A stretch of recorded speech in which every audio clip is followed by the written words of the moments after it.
Eu me chamo Ana, tenho 35 anos e moro em um condomínio modesto no bairro de Pinheiros, em São Paulo. A vida aqui é uma correria constante. O barulho dos ônibus na rua Ave, Rebouças, o cheiro de pão fresco saindo da padaria da esquina toda manhã e aquela umidade pegajosa que o ar úmido da cidade traz, especialmente no verão. Meu apartamento é no 3º andar de um prédio antigo, com paredes finas o suficiente para eu ouvir o vizinho do lado tossindo de madrugada. É o tipo de lugar onde todo mundo se conhece de vista, mas ninguém se mete na vida alheia. Pelo menos, era o que eu pensava. Meu casamento com o Roberto durava 8 anos. Ele é engenheiro civil, daqueles que voltam para casa exaustos com poeira nas botas e um sorriso cansado que ainda me derretia. A gente se conheceu na faculdade, na USP, numa aula de cálculo que parecia um inferno, mas que nos uniu em meio às equações. Ele era o cara quieto, o que ajudava todo mundo sem alarde, e eu, a extrovertida que organizava as festas da turma. Casamos jovens, compramos esse AP com o suor de muito trabalho, e por um tempo tudo parecia perfeito. Mas ultimamente, algo mudara. Não era nada gritante, nada que eu pudesse apontar com o dedo. Era mais como uma sombra se insinuando devagar, um desconforto que me acordava de noite. Tudo começou há uns 3 meses, quando a nova vizinha se mudou para o apartamento ao lado.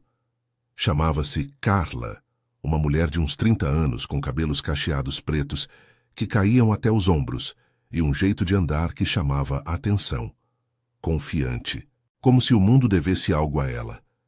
Ela trabalhava como designer gráfica, freelance, e eu a conheci no elevador, carregando caixas de livros e plantas. "Oi, sou a Carla, prazer", disse ela com um sotaque leve do interior, talvez de Campinas, e um sorriso que mostrava dentes perfeitos. Eu fui simpática, ofereci ajuda, mas desde o primeiro dia, algo nela me incomodava. Não era ciúme bobo, juro. Era o modo como ela olhava para o Roberto quando ele chegava do trabalho. No começo eram coisas pequenas. Ele mencionava que ela pedira ajuda para montar um móvel e ele, o bom samaritano, fora lá rapidinho. "Só uns parafusos soltos, amor", disse ele rindo, enquanto lavava as mãos na pia da cozinha. Eu sorri de volta, mas no fundo, uma pontada de dúvida me cutucava. Depois, ouvi risadas vindas do corredor uma tarde, quando eu estava em casa trabalhando como professora particular de inglês online. Espiei pela porta entreaberta e vi os dois conversando animadamente sobre um filme que haviam assistido. O mesmo que eu e Roberto tínhamos visto na semana anterior. "Ah, o final é de arrepiar", ela disse, tocando levemente o braço dele. Ele não se afastou. Aos poucos, as interações aumentaram. Carla batia à nossa porta com pretextos. "Ana, você tem açúcar? Esqueci de comprar." Ou, "Roberto, pode dar uma olhada no meu Wi-Fi? Tá falhando de novo." E ele ia, sempre prestativo, sempre voltando com uma desculpa para demorar um pouco mais. Eu tentava ignorar, me convencendo de que era paranoia. Afinal, São Paulo é uma cidade grande, cheia de gente solitária precisando de um oi amigo. Mas as noites em que ele demorava no banho, depois de ajudar a vizinha, começaram a me corroer. Eu me pegava cheirando sua camisa, procurando um perfume diferente, um traço de algo que não fosse o nosso cheiro de casa. Uma noite chuvosa de quinta-feira, enquanto a garoa fina tamborilava na janela da sala, decidi confrontá-lo. Estávamos jantando, feijão com arroz o de sempre, com um pedaço de frango grelhado que eu preparara com carinho. A TV ligada no jornal, falando de um assalto no metrô, mas eu mal prestava atenção. "Roberto, você tem saído muito com a Carla ultimamente, né?" Perguntei tentando soar casual enquanto mexia no garfo. Ele parou de mastigar, ergueu os olhos castanhos para mim. "O quê?" "Não, amor. Ela só pede umas ajudinhas." "Por quê? Tá com ciúmes?" Ele riu, mas foi uma risada forçada, daquelas que não chegam aos olhos. "Não é ciúme. É só... estranho. Vocês se veem mais do que a gente ultimamente." Minha voz saiu mais afiada do que eu queria, e o ar na cozinha pareceu ficar mais pesado, como se a umidade da chuva se infiltrasse pelas frestas. "Você está imaginando coisas, Ana. Ela é só uma vizinha legal. Amanhã eu nem vou ver ela. Ele esticou a mão e apertou a minha sobre a mesa, mas o toque não me acalmou. Naquela noite, deitada ao lado dele, ouvi sua respiração regular e fingi dormir, mas minha mente girava como um redemoinho. E se houvesse mais? E se eu estivesse perdendo ele para aquela mulher que mal conhecia? No dia seguinte, uma ideia maluca me veio à cabeça. Eu tinha uma conferência de professores marcada para o final de semana em Campinas, uma viagem de trem de 2 horas. Era perfeita. Vou viajar amanhã à tarde, volto segunda, anunciei no café da manhã, enquanto ele bebia seu café preto forte, sem açúcar, como sempre. Ele assentiu, distraído com o celular. Boa viagem, amor. Me liga quando chegar. Mas eu não ia viajar de verdade. Liguei para a coordenadora e disse que tinha uma emergência familiar. Cancelei tudo. Em vez disso, arrumei uma mala pequena, como se fosse partir, e saí de casa por volta das 14 horas. No elevador, meu coração batia forte, as mãos suadas. Desci até o térreo, mas em vez de pegar o metrô para a rodoviária, dei a volta no quarteirão e entrei no prédio pelo acesso dos fundos, usando a senha do portão de serviço que o síndico me dera uma vez para uma entrega. Subi as escadas silenciosamente até o 3º andar, o coração na garganta, e me escondi no canto escuro do corredor, perto da escada de emergência. Dali, eu via a porta do meu apartamento e a da Carla separadas por apenas 2 metros. Esperei. O tempo se arrastava como melado. O sol da tarde filtrava pelas janelas altas, lançando sombras longas no piso de cerâmica desgastada. Meu celular no silencioso, vibrando com mensagens dele. Chegou bem? Saudade já. Respondi com um, sim, tudo ok, beijo. Mas eu não me mexia. Por volta das 17 horas, ouvi o clique da minha porta se abrindo. Roberto saiu vestindo uma camisa polo azul que eu adorava, olhando para os lados como se confirmasse que eu não estava. Ele bateu na porta da Carla leve, e ela abriu quase imediatamente, como se o esperasse. Eles entraram juntos, a porta se fechando com um estalo suave. Meu estômago revirou. Esperei mais meia hora, o pânico crescendo, imaginando o pior. Então reuni coragem e me aproximei da porta dela, colando o ouvido na madeira fina. Vozes abafadas, risadas baixas. Você é incrível, Roberto, ouvi ela dizer, a voz rouca, íntima. Meu sangue gelou. Empurrei a porta entreaberta. Ela não trancara direito. E entrei no hall escuro do apartamento dela, o cheiro de incenso e café fresco me invadindo. O que vi na sala me paralisou. Eles estavam lá, de costas para mim, abraçados no sofá. Mas não era o que eu pensava. Não era um beijo apaixonado ou algo assim. Roberto tremia, e Carla o consolava, murmurando algo sobre não ter escolha. Havia papéis espalhados na mesa de centro, fotos que pareciam. Documentos? Meu marido virou o rosto, o pânico nos olhos dele quando me viu ali parada como uma estátua. Ana, o que você...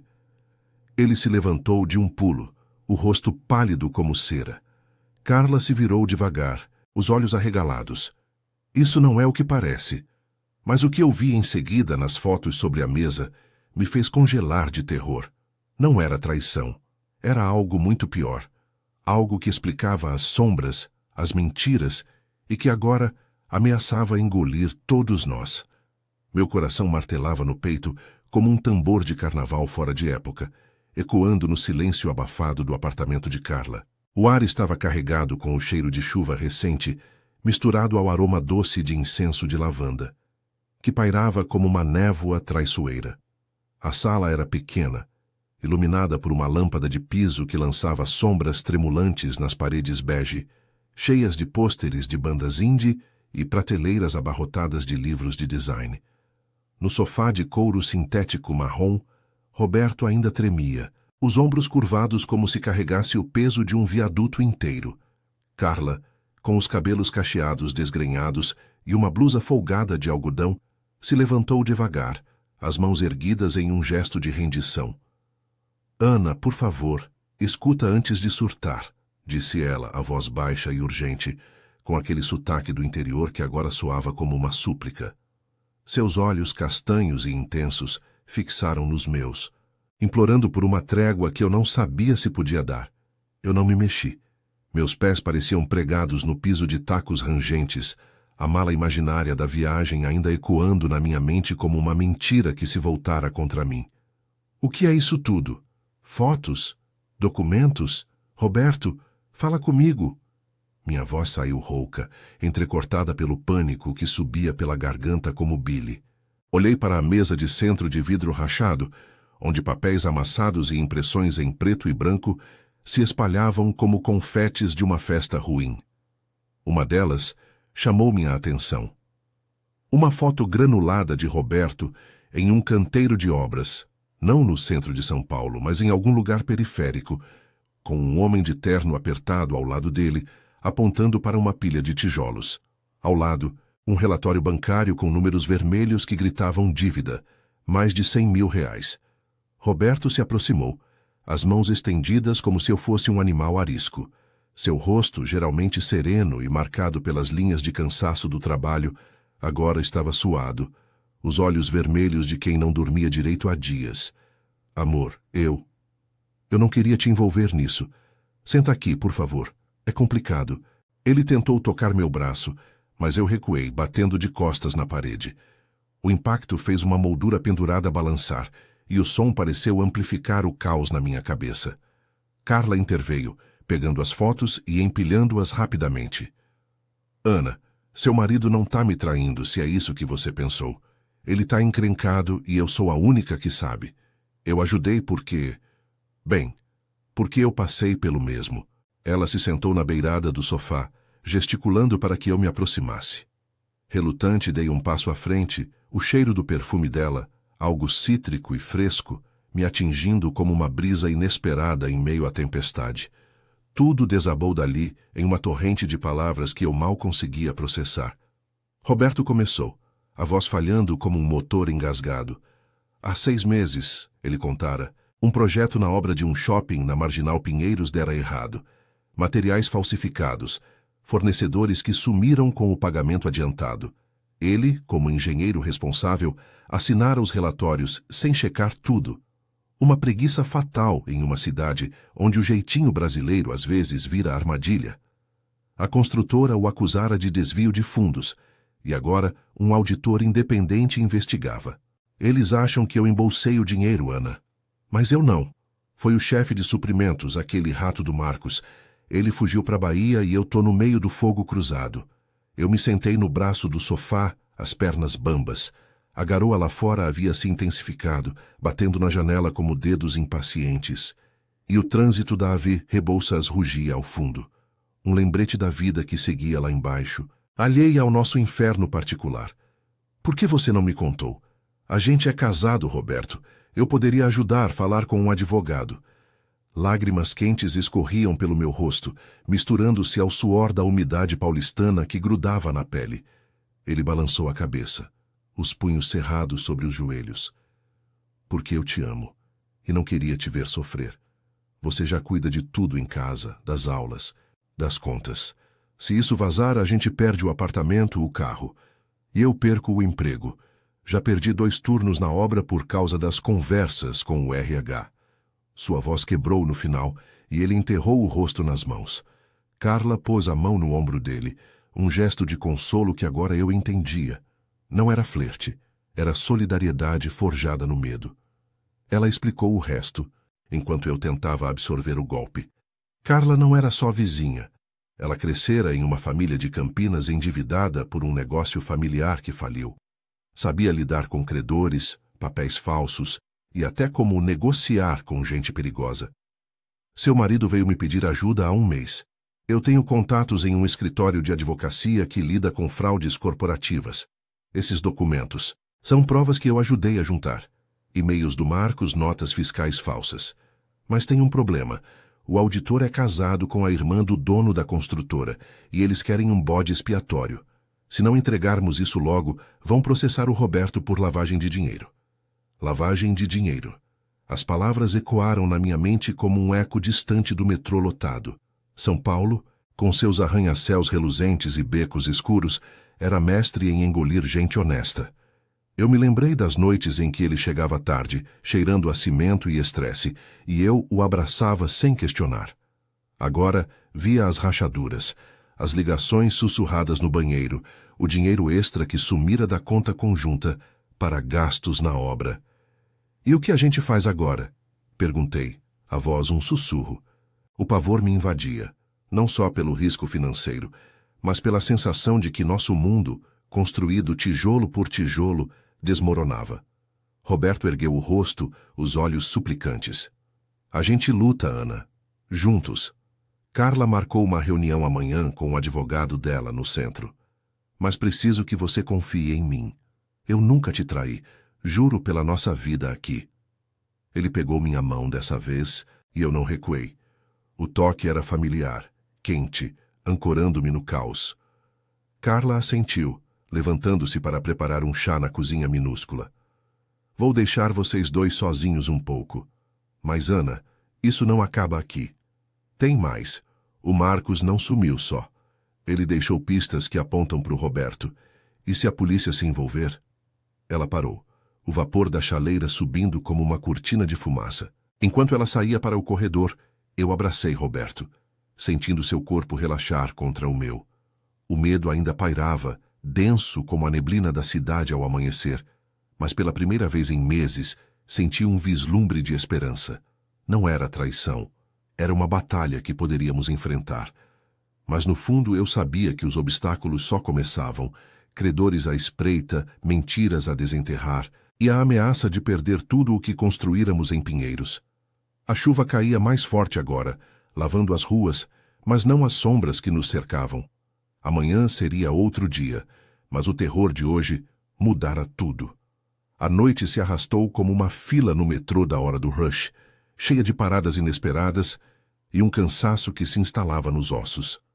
Depois que Carla saiu para o corredor, deixando a porta entreaberta para o cheiro de chá de camomila se dissipar, eu e Roberto ficamos ali no sofá dela, abraçados em um silêncio que era ao mesmo tempo alívio e peso. O apartamento de Carla parecia menor agora, as paredes fechando em nós com o som da chuva que martelava o telhado, como se São Paulo inteira chorasse nossa história.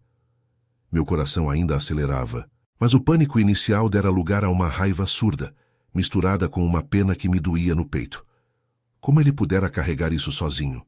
Como eu pudera ser tão cega? "Desculpa, Ana. Eu fui um idiota", murmurou Roberto, a voz abafada contra meu ombro. Seu cheiro familiar, suor de obra misturado ao sabonete barato que usávamos em casa, me ancorava, me lembrando de todas as manhãs em que o via se arrumar para o trabalho, beijando minha testa antes de sair. Eu afastei o pensamento, endireitando as costas. "Não é hora de desculpas, Roberto. A gente precisa de um plano. Amanhã, nessa reunião com o advogado, o que você vai dizer? E se eles já souberem de tudo?" Ele se afastou um pouco, passando as mãos pelo rosto barbado, os olhos inchados de noites mal dormidas. "Vou contar a verdade, amor. Mostrar os e-mails que a Carla conseguiu hackear. Quer dizer, recuperar do servidor da obra. Ela tem um amigo TI que deve favores." Ele riu fraco, um som seco que ecoou na sala vazia. Mas eu via o tremor em suas mãos, o modo como ele olhava para a janela embaçada, como se esperasse que a polícia batesse a porta a qualquer momento. Pinheiros com suas ruas arborizadas e cafés moderninhos na rua Teodoro Sampaio parecia distante agora, um bairro de classe média onde escândalos como esse devoravam famílias inteiras, deixando só cascas vazias. Carla voltou com 3 canecas fumegantes, o vapor subindo como fantasmas em uma noite úmida. "Bebam isso. Ajuda a acalmar os nervos." Ela se sentou na poltrona gasta, cruzando as pernas magras cobertas por uma calça jeans desbotada. Seus olhos, ainda alertas, varriam o quarto, como se catalogasse ameaças invisíveis. "Olha, Ana, eu sei que isso é um baque, mas o Dr. Felipe é bom. Ele defendeu meu primo em um caso parecido lá em Campinas com uma fábrica que faliu por fraude. Cobrou caro, mas salvou o couro dele. Eu peguei a caneca, o calor queimando os dedos gelados. O chá era doce demais com um toque de mel que grudava na língua, mas engoli, sentindo o líquido descer como uma âncora. E o risco? Se o Marcos plantou mais pistas, a gente pode acabar pior. Ele fugiu, mas e se ele voltar? Ou pior, se a construtora apertar o cerco. Minha mente girava com imagens de manchetes no jornal. Engenheiro preso por desvio em obra milionária. Eu, professora de inglês para adolescentes mimados em casas chiques de Perdizes, de repente me via sem teto, sem marido, sem nada. Roberto assentiu, bebendo devagar. Por isso eu vim para Carla. Ela me disse que o Marcos tem contatos com agiotas na Zona Leste. Se ele me jogar para os lobos, vão cobrar de mim o que ele deve. A confissão saiu pesada, como o ar úmido que entrava pela fresta da janela, trazendo o barulho distante de buzinas na AV Brigadeiro Faria Lima. Eu me lembrei de histórias que ouvia na família, tias de Minas contando sobre dívidas que viravam vinganças, em uma cidade onde o dinheiro mandava mais que a lei. A conversa se estendeu até a meia-noite, tecendo um plano frágil. Amanhã, às 10 horas, no escritório do advogado no edifício Itália, no centro.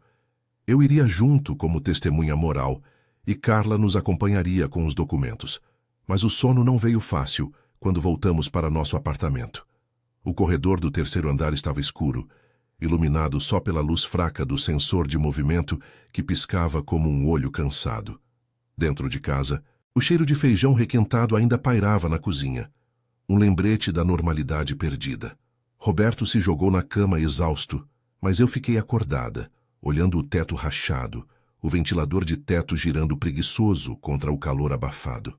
De manhã, o sol lutava para romper as nuvens cinzentas, filtrando uma luz pálida pelas cortinas finas. Acordei com o alarme do celular, o estômago embrulhado como se eu tivesse comido algo estragado na Feira da Liberdade. Roberto já estava na cozinha, preparando café forte, o rosto marcado por olheiras profundas. Bom dia, amor. Pronto para isso? Ele me entregou a xícara, os dedos roçando os meus em um gesto que doía de ternura. Pronta o quanto posso, respondi, vestindo uma blusa simples de algodão e calça social que eu usava para as aulas online. Carla nos esperava no elevador, com uma pasta preta debaixo do braço, o cabelo preso em um coque prático. Vamos de Uber. O trânsito no centro tá um caos com a obra na 23 de maio, disse ela, apertando o botão do térreo. No carro, o motorista tagarelava sobre o tempo. Essa garoa não para, né? São Paulo é assim, molha e não lava. Mas nós mal respondíamos, os olhares fixos nas ruas molhadas de Pinheiros, passando pela padaria onde eu comprava pão toda terça. Chegamos ao edifício Itália com 10 minutos de antecedência, o ar-condicionado do lobby gelado, contrastando com o calor úmido lá fora.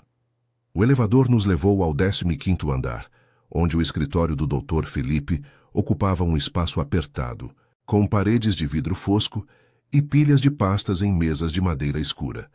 O advogado era um homem de uns 50 anos, careca e com óculos de armação grossa, o tipo que fumava charuto nos intervalos e conhecia todos os jeitinhos da justiça brasileira.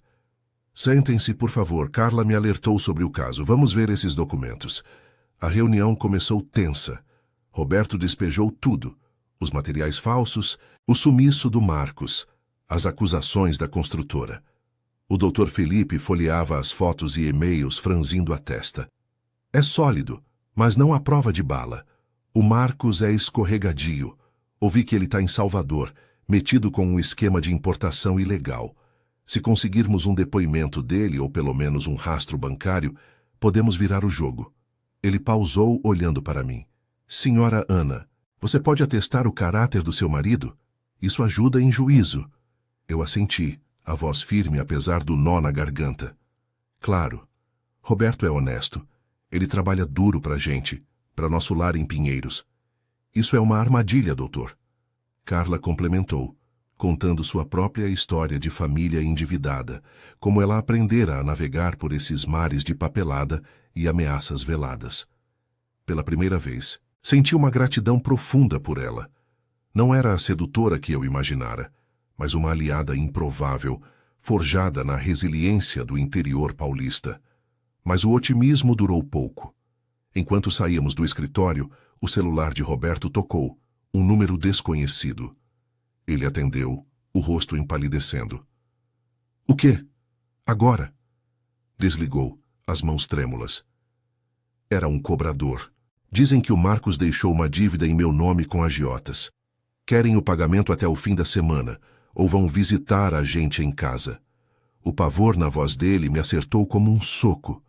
Lá embaixo, na Praça da República, o sol tentava romper, mas as sombras dos prédios altos nos engoliam. E eu soube que a verdadeira luta mal começara. Carla apertou meu braço. A gente enfrenta isso, juntos. Mas no fundo, o medo de perder tudo, o apartamento, o casamento, a sanidade, crescia como a umidade que grudava na pele, prometendo uma tempestade maior.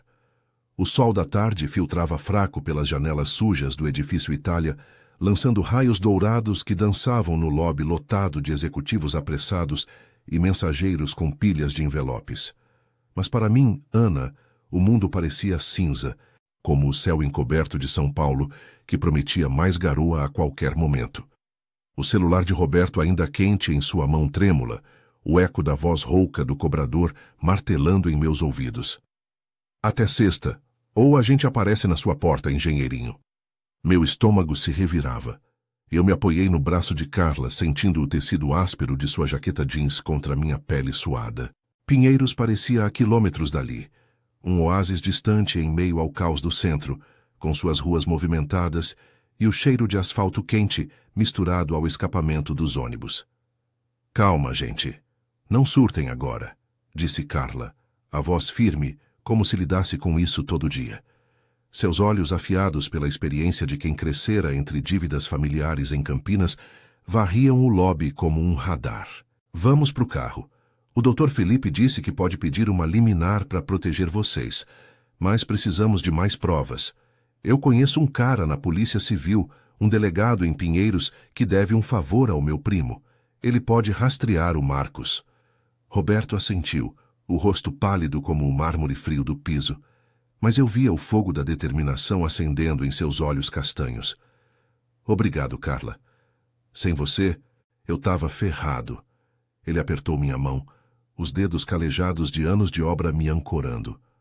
No Uber de volta, o trânsito na Avenida Paulista era um inferno.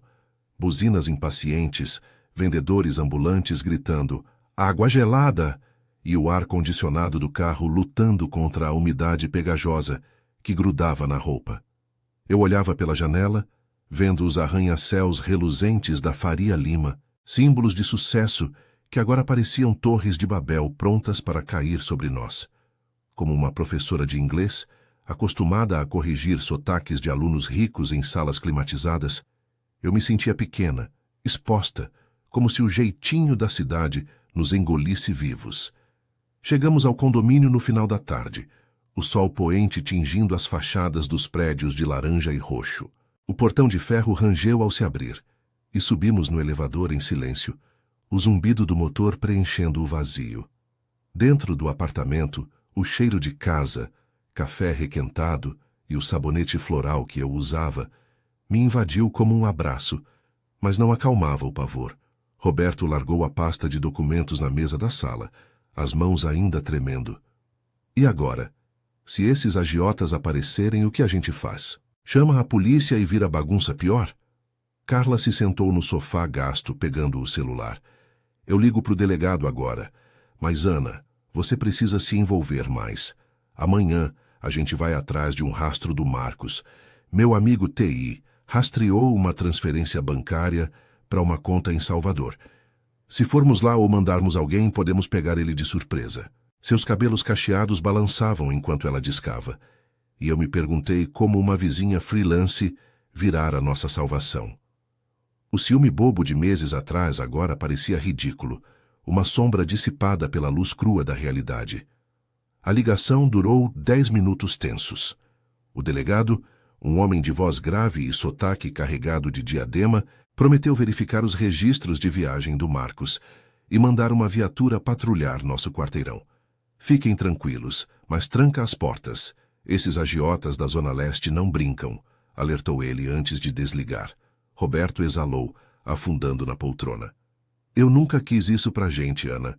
Lembra quando a gente sonhava em reformar a cozinha, comprar uma casa maior em Vila Madalena? Agora, só quero proteger você. Eu me ajoelhei ao lado dele, tocando seu rosto barbado, sentindo as lágrimas quentes escorrerem. Eu sei, amor. E eu te protejo também. Não sou mais a mulher que ignora as sombras. Vamos lutar isso juntos. O momento foi interrompido por uma batida na porta, forte e insistente. Meu coração parou. Carla se levantou de um salto, sussurrando. Fiquem atrás de mim. Ela espiou pelo olho mágico, o rosto relaxando. É o porteiro. Disse que tem uma encomenda para vocês, mas não era encomenda. O envelope pardo que ele entregou continha uma foto nossa, eu e Roberto no churrasco do condomínio no ano passado, com uma mensagem rabiscada. Paga ou sofre. O pavor me invadiu como a garoa que começava a cair lá fora, molhando as calçadas de Pinheiros e transformando o asfalto em espelho escorregadio. Roberto amassou o papel, os punhos cerrados. Basta. Amanhã eu vou para a delegacia eu mesmo. Não aguento mais fugir. A noite foi de vigília. Dormimos com as luzes acesas, o ventilador zumbindo contra o calor úmido, e Carla ficou no sofá. Por segurança, como disse. De manhã, o sol rompeu nublado, e partimos para a delegacia na Rua da Consolação, um prédio antigo com paredes descascadas e o cheiro de café queimado no ar. O delegado nos recebeu em uma sala apertada, pilhas de autos amarelados nas mesas. Trouxeram o envelope? Bom, isso é extorsão. Vou acionar a equipe de fraudes. Enquanto ele examinava as fotos e e-mails, Carla forneceu mais detalhes. O rastro bancário levava a um bar em Salvador, onde Marcos fora visto bebendo cachaça com comparsas. 2 dias se passaram em uma névoa de ansiedade. Roberto ficou em casa fingindo folga, enquanto eu dava aulas online com a voz trêmula, corrigindo tegá e chá de alunos distraídos. A umidade da cidade grudava na pele, e as noites eram pontuadas por sirenes distantes do SAMU na Aventure Rebouças. Então, na quinta-feira, o delegado ligou. Pegamos o Marcos no aeroporto de Guarulhos. Tentava voltar para cá para assumir mais dinheiro. Ele confessou tudo, os materiais falsos, as transferências em nome do seu marido. A construtora vai arquivar a denúncia interna. E os agiotas? Já mandamos um recado oficial, estão limpos. O alívio veio como uma onda, lavando o medo acumulado. Voltamos para casa ao entardecer. O céu de São Paulo pintado de rosa e azul.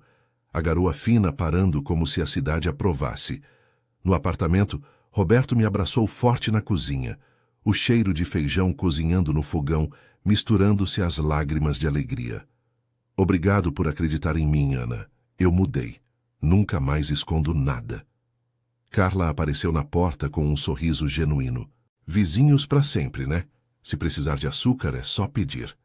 Naquela noite, sentamos na varanda minúscula, bebendo vinho barato e olhando as luzes de Pinheiros piscarem como estrelas urbanas.